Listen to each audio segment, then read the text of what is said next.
Indian skin के लिए क्या ये अचीव करना पॉसिबल है, ग्लास स्किन या फिर कोरियन स्किन? क्योंकि हम इंडियंस बहुत ज़्यादा इसको लेकर आजकल वरीड रहते हैं। यस, उनके प्रोडक्ट्स आर गुड।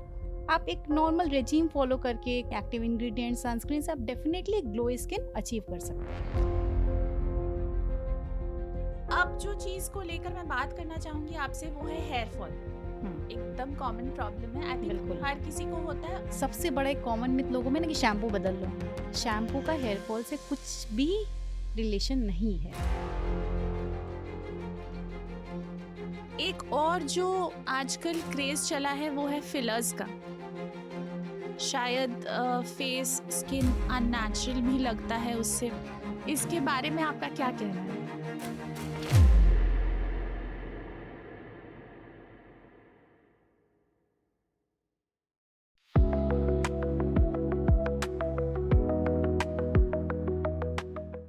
स्वागत है दोस्तों एक बार फिर से हमारे हेल्थ एंड हैप्पीनेस पॉडकास्ट में, प्रेजेंटेड बाय सस्ता सुंदर।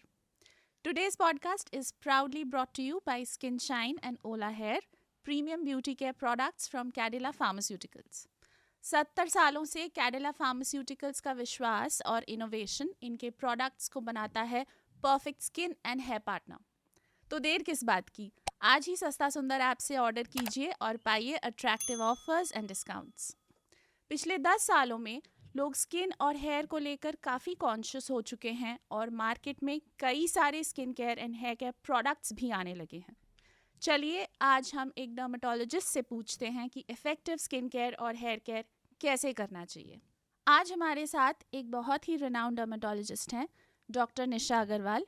इनका एक्सपीरियंस 10 साल से भी ज़्यादा का रहा है और ये कई रेप्यूटेड हॉस्पिटल्स के साथ जुड़ी हुई हैं। Welcome to our podcast doctor Nisha Agarwal. Thank you. Ma'am, पहला जो चीज़ को लेकर हम बात करना चाहेंगे, जो कि एक बहुत ही कॉमन टॉपिक हो गया है सबके घर घर में, वो है ग्लास स्किन, जिसको हम शायद कोरियन स्किन भी बोलते हैं। जी। आप बेहतर बता पाएंगी इंडियन स्किन के लिए क्या ये अचीव करना पॉसिबल है, ग्लास स्किन या फिर कोरियन स्किन? क्योंकि हम इंडियंस बहुत ज़्यादा इसको लेकर आजकल वरीड रहते हैं कि कैसे हमें ग्लास स्किन मिल सके या कोरियन स्किन मिल सके। आपको क्या लगता है? पहले समझ लेते कि कोरियन ग्लास स्किन है क्या। कोरियन ग्लास स्किन मतलब वहाँ आपकी स्किन एकदम लस्टरलेस रहेगी, फ्लॉलेस रहेगी, कोई पोर नहीं है और ग्लास जैसा ड्यू ड्रॉप होता है ना, ओस की बूंद वैसे चमकेगी। अब क्या है, कोरिया का स्किन टेक्सचर, वहाँ के लोगों का इन्वायरमेंटल कंडीशन अलग है। कोरिया में कंडीशन ड्राई है, उनका स्किन, उनका जेनेटिक्स अलग है, उनका न्यूट्रिशन अलग है। They take a lot of antioxidants. उनका स्किन थोड़ी टनी हुई है, इसलिए उनका वैसे भी थोड़ा ग्लोई लुक रहता है। Korea in terms of other countries बहुत आगे है ब्यूटी प्रोडक्ट्स में। They make a lot of research in beauty standards and everybody is very concern about this skin. Since वहाँ का स्किन कंडीशंस ड्राई है, वहाँ का main ingredient which is used is hyaluronic acid, which is a hydrating substance. तो क्या होता है, उससे उनकी स्किन थोड़ी प्लम्प, हाइड्रेटेड, ग्लोई लगती है। अब इंडिया में आ जाए, इंडिया में most of the areas are very humid. अब वो आप एकदम एक्स्ट्रापोलेट करेंगे तो it won't work in Indian skin. But yes, जब हम लगाते हैं उनके products, they are so good, they have got propolis, they have got hyaluronic acid, थोड़ा एक प्लम्पी ग्लोई लुक रहता है, तो उससे हमें अच्छा लगता है, एक रिफ्रेशिंग लुक लगता है। बट उनका अचीव करना हमारे लिए इट्स डिफिकल्ट, बिकॉज कुछ भी कर ले आप, जेनेटिक्स एक होता है, you can not exactly replicate. But yes, उनके प्रोडक्ट्स आर गुड। आप एक नॉर्मल रेजीम फॉलो करके cleansing, moisturising, active ingredient, sunscreen से आप डेफिनेटली ग्लो स्किन अचीव कर सकते हैं। ये बहुत ही अच्छी बात कही मैम आपने कि हम इंडियन होके कोरियन स्किन के लिए जी। तो ड्रीम नहीं कर सकते। हम डेफिनेटली उनका स्किन केयर रिजीम फॉलो कर सकते हैं, Exactly. क्योंकि बहुत सारे कोरियन प्रोडक्ट्स आजकल इंडिया में भी अवेलेबल हैं। लेकिन लाइक यू सेड कि एनवायरनमेंट अलग है, उनका जेनेटिक्स उनके अलग हैं, तो obviously we can't achieve the same thing. Yes, but फिर भी हम अपने स्किन का केयर कर सकते हैं विद कोरियन प्रोडक्ट्स, क्योंकि definitely. आजकल अवेलेबल है सारे कुछ मार्केट में। ऐसा ग्लास स्किन का जो एक हाइप उठा है, I think in recent times sunscreen को लेकर भी एक बहुत ज़्यादा हाइप है मार्केट में कि हर बिल्कुल। रोज़ सनस्क्रीन लगाओ, घर में हो तो सनस्क्रीन लगाओ, बाहर जाओ तो लगाओ, बारिश है तो लगाओ, धूप है तो लगाओ। तो आपका सनस्क्रीन के बारे में क्या बोलना है? ऑल्सो मॉइस्चराइज़र भी आई थिंक ड्राई स्किन हो, ऑयली स्किन हो, हम्म। हर किसी के लिए शायद इम्पोर्टेंट होता है. तो जी, मॉइस्चराइज़र और सनस्क्रीन हमारे लिए कैसे काम करता है?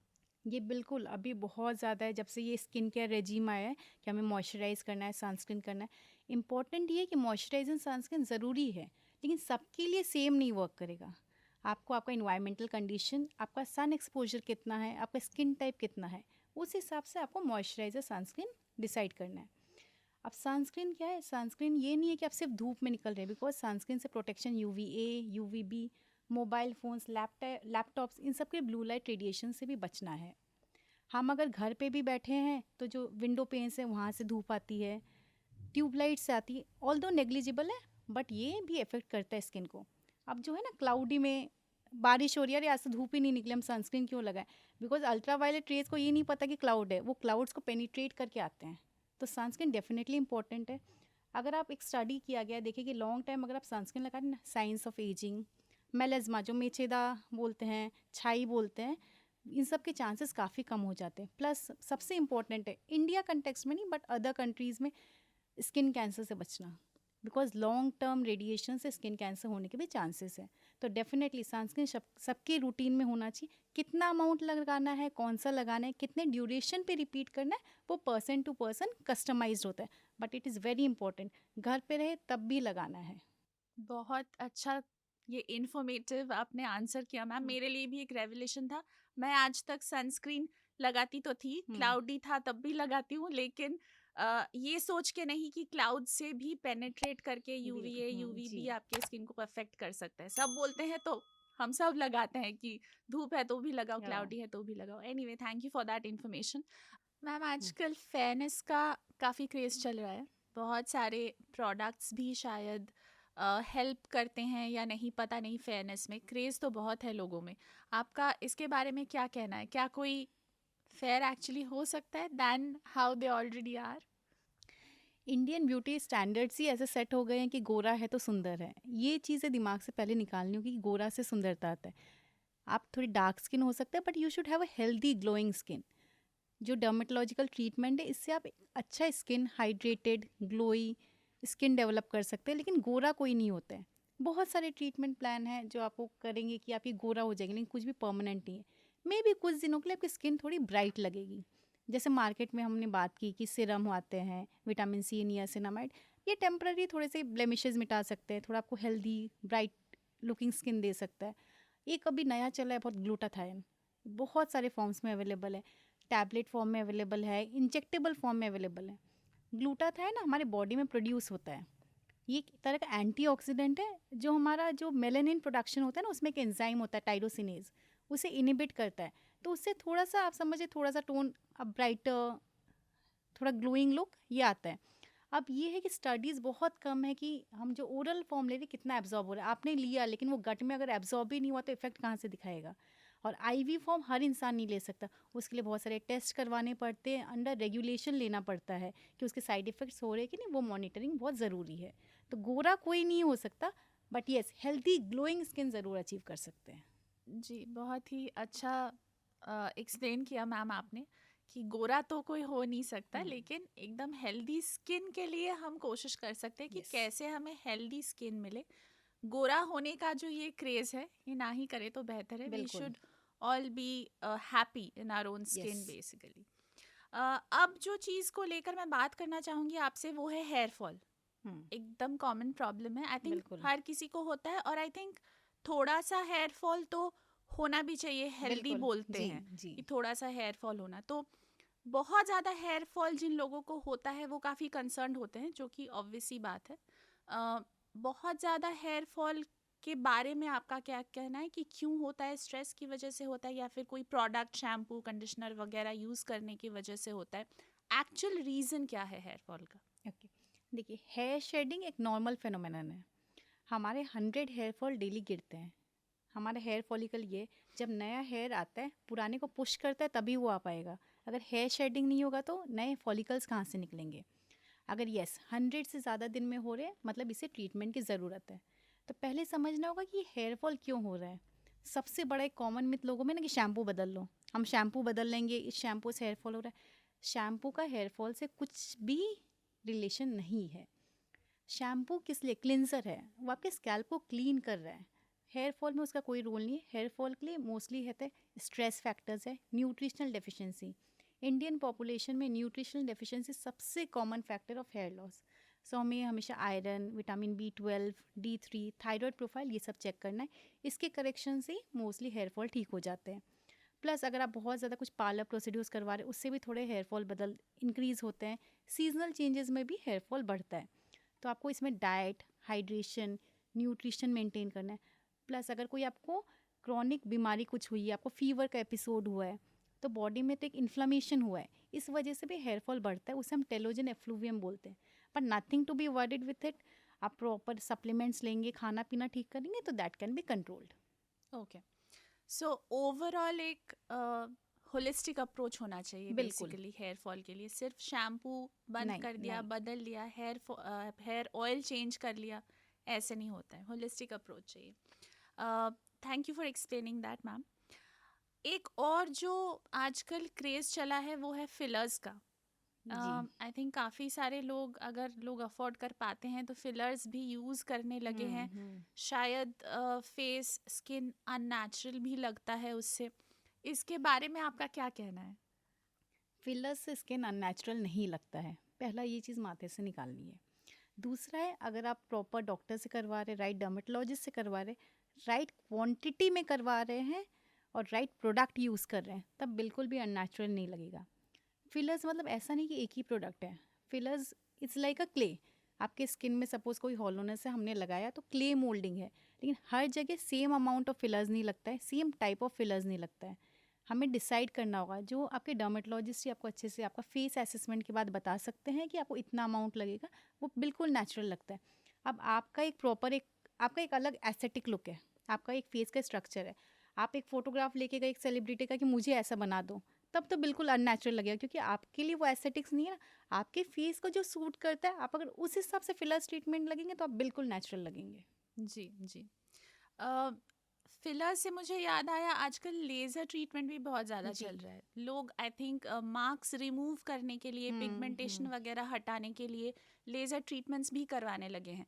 तो लेज़र ट्रीटमेंट्स स्किन के लिए सेफ़ है क्या? क्योंकि लेज़र शब्द है तो बहुत लोगों को शायद डर भी लगता जी। हो जी। कि हम क्यों कराए, करवाना चाहिए भी या नहीं नहीं। करवाना चाहिए। तो क्या बोलना है आपका इसके बारे में?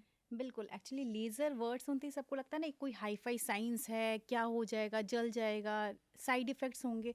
और लोग ज़्यादा डरते हैं कि लेज़र के बाद तो कोई साइड इफ़ेक्ट नहीं रह जाएंगे हमारे लिए लॉन्ग टर्म में। ये बहुत कॉमन क्वेश्चन है जब भी पेशेंट्स आते हैं कि मैम हमारी स्किन जल तो नहीं जाएगी, बाद में कुछ हमें साइड इफ़ेक्ट तो नहीं देखने पड़ेंगे। वैसा कुछ नहीं है। डर्मेटोलॉजी में लेज़र इज़ वेरी सेफ़। वो भी है कि प्रॉपर मशीन से हो। आप एक पार्लर में जाके करवा दिए तो वो नहीं होगा। आप प्रॉपर डर्मेटोलॉजिस्ट से करवाइए, राइट पैरामीटर्स में। स्किन टाइप पे डिपेंड करता है आपका क्या इंडिकेशन है। सपोज पिगमेंटेशन के लिए हम एक ही पैरामीटर में A to B सब पेशेंट का नहीं करेंगे ना। जिसका जो जैसा रिक्वायरमेंट है, उनके स्किन डेप्थ में कितना पिगमेंटेशन है, कितना जगह फैला हुआ है, एवरी सेटिंग में पैरामीटर्स इंक्रीज करता है। कोई साइड इफेक्ट कुछ नहीं होता है। तो right machine, right place and right parameters में लेज़र इज़ टोटली सेफ। फिर जो हेयर रिडक्शन का है, हेयर रिडक्शन में ऐसा नहीं है कि पहले लोग सोचते ना परमानेंट, हम कराए एक सेटिंग परमानेंटली चला गया, वैसा नहीं होता है। It requires number of sessions. Normally पहले हम हार्मोनल प्रोफाइल करवाते हैं। हर patient is not suitable for laser hair reduction. वो अगर ठीक रहता है then we go for laser hair reduction. करने के बाद 6 to 8 सिटिंग्स लगता है। 80 to 90% हेयर्स चले जाते हैं, but you require maintenance session. कोई भी चीज़ परमानेंट नहीं है। मेंटेनेंस सेशन में भी 1 साल में, 2 साल में, that varies from person to person. Acne marks में लेज़र बहुत अच्छा काम करता है। CO2 लेज़र यूज़ करते हैं, रीसर्फेसिंग होता है, बट सब में मल्टीपल सेशंस रिक्वायर्ड है एंड प्रॉपर आपको पोस्ट प्रोसीड्योर केयर। कुछ भी अगर लेज़र ट्रीटमेंट करवा रहे हैं तो आपको सनस्क्रीन मॉइस्चराइज़र अच्छे से यूज़ करना, अगर आप अच्छे रिजल्ट देखना चाहते हैं। जी, तो बेसिकली मैजिकल तो कुछ नहीं नहीं, है और एक बार करवाने से नहीं नहीं चलेगा। होता है। ऐसा नहीं है कि मैंने आज लेज़र ट्रीटमेंट करवा लिया तो मेरे सारे हेयर्स चलेंगे और वो लाइफ टाइम के लिए वैसा ही जी रहेगा, नहीं, ऐसा नहीं नहीं। होगा। फॉलो अप सेशंस के लिए भी बिल्कुल। जाने पड़ेंगे। I think it's the same with pigmentation yes, also. उसके लिए भी फॉलो अप सेशंस यस। के लिए जाने पड़ेंगे। तो अगर करवाना ही है तो एकदम प्रॉपरली स्किन का टाइप देख के, डर्माटोलॉजिस्ट से बिल्कुल। कंसल्ट करके सेफ है या नहीं सब कुछ देख के कौन से सिटी में आप रहते हैं, वेदर क्या है, एट्सेट्रा, जी सब चेक करके उसके बाद ही जी लेज़र एकदम। ट्रीटमेंट करवाएं। आजकल मैम एंटी एजिंग क्रीम्स का भी बहुत ज़्यादा क्रेज़ चला है। तो एंटी एजिंग क्रीम में पता नहीं क्या क्या इंग्रेडिएंट्स डलते हैं, हम्म। लोग यूज़ भी करते हैं, लोगों को लगता है एक तो ageing is not a reversal process, सबको पता है हम एजिंग तो रिवर्स नहीं कर सकते, लेकिन I think to a certain extent आप बेहतर बता हम्म। पाएंगी, शायद एंटी एजिंग क्रीम्स ये एजिंग प्रोसेस को शायद थोड़ा स्लो डाउन प्रॉबेबली कर सकता है। बिल्कुल। तो एंटी एजिंग क्रीम्स के बारे में या फिर एंटी एजिंग ट्रीटमेंट्स के बारे में आपका क्या कहना है? एजिंग इनएविटेबल है, एजिंग तो होगा सबके, बट यस हम थोड़ा उसे प्रोग्रेशन को स्लो कर सकते हैं। एक हमें क्या है कि इसके लिए हमेशा एक प्रॉपर रेजीम मेंटेन करना है, जिसे हम बेसिक स्किन केयर में बोलते हैं CMS regime, cleansing moisturising sunscreen. इसके साथ अगर आप नाइट में by the time U turn around 30s आप हल्का अगर रेटिनॉल लगाना शुरू करते हैं तो हल्का सा fine lines wrinkles that can be taken care of. लेकिन अगर आप वही चाह रहे हैं कि 50s के बाद हम जस्ट क्रीम से हो जाए तो फिर वो नहीं होगा, फिर कई फॉर्म ऑफ इंजेक्टेबल्स है जो हमारे इंजेक्शन करके वो लाइन्स फिर जा सकते हैं। जी, okay.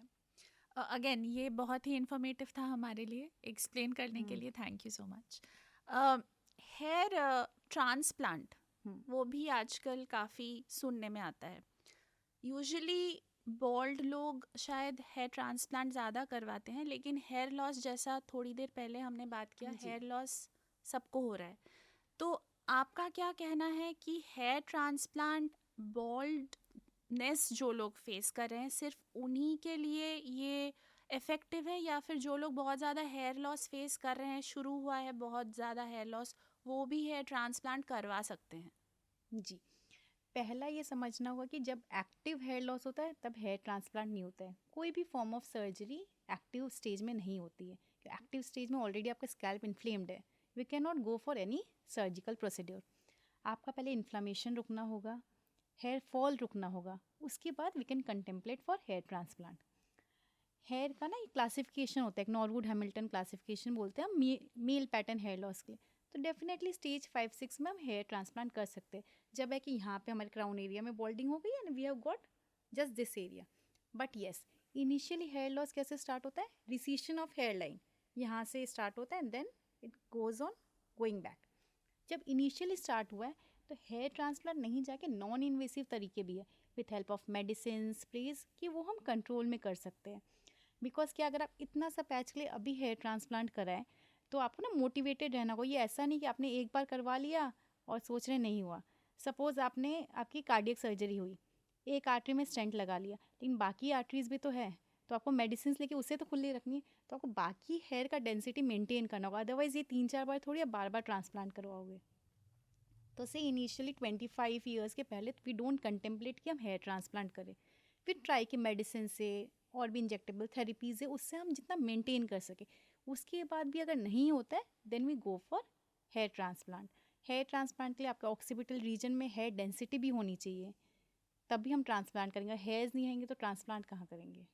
So basically last resort है हेयर यस। ट्रांसप्लांट, यस पहले तो मेडिसिन और दूसरा कोई डेफिनेटली। अगर नॉन इन्वेसिव हाँ, ट्रीटमेंट है वो करवा ले, वो फिर नहीं नहीं हो होता रहा है है तब जाते तो हैं। फिर जाके हेयर जी। ट्रांसप्लांट करवाए।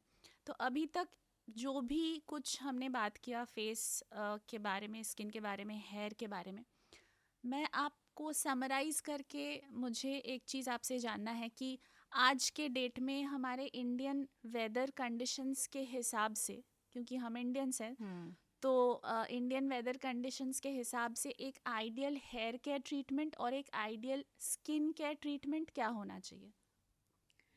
सो nothing is ideal skin care और हेयर केयर। आइडियल कुछ नहीं होता because it needs to be customised person to person. आपकी क्या रिक्वायरमेंट है, आप कितनी बार कोई चीज़ अप्लाई कर सकते हैं। प्लस सीइंग इंडियाज टोपोग्राफी, ये ऐसा तो नहीं है कि यहाँ फुल इंडिया में एक ही तरह का टेम्परेचर है, वेदर है, कहीं ड्राई है तो कहीं ह्यूमिड है, प्लस सीजनल वेरिएशंस होता है। तो इट डिपेंड्स आपका स्किन के ना सीज़न के हिसाब से, आप जहाँ रहते हैं उस हिसाब से कस्टमाइज़ करना पड़ता है। सपोज आपका स्किन बहुत ऑयली है तो आप हल्का हल्का chemical exfoliating agent as a face wash use करेंगे। Then use a light gel based moisturiser, a light gel based sunscreen. अगर वही आपका ड्राई स्किन है, सेंसिटिव स्किन है, तो आप सेरामाइड बेस्ड मॉइस्चराइजर लगाएंगे, थोड़ा सा थिक सनस्क्रीन लगाएंगे। तो तो ये पर्सन टू पर्सन वेरी करेगा। फिर हेयर केयर में शैम्पू, कोई भी शैम्पू यूज़ करिए। अगर आप बहुत फ्रीक्वेंटली यूज़ करते हैं तो सल्फेट पैराबिन फ्री यूज़ कर सकते हैं। At least twice in a week use करिए। अगर आप स्पोर्ट्स एक्टिविटी इन सब में इन्वॉल्व है जहाँ बहुत ज़्यादा पोल्यूशन का आपका एक्सपोजर है, तब मे बी ऑल्टरनेट डे और डेली भी शैम्पू कर सकते हैं। अगर हेयर्स बहुत फ्रीजी है, you can use a conditioner after shampooing your hairs. इतना ही है। बीच बीच में if you require oiling, yes you can use a oil.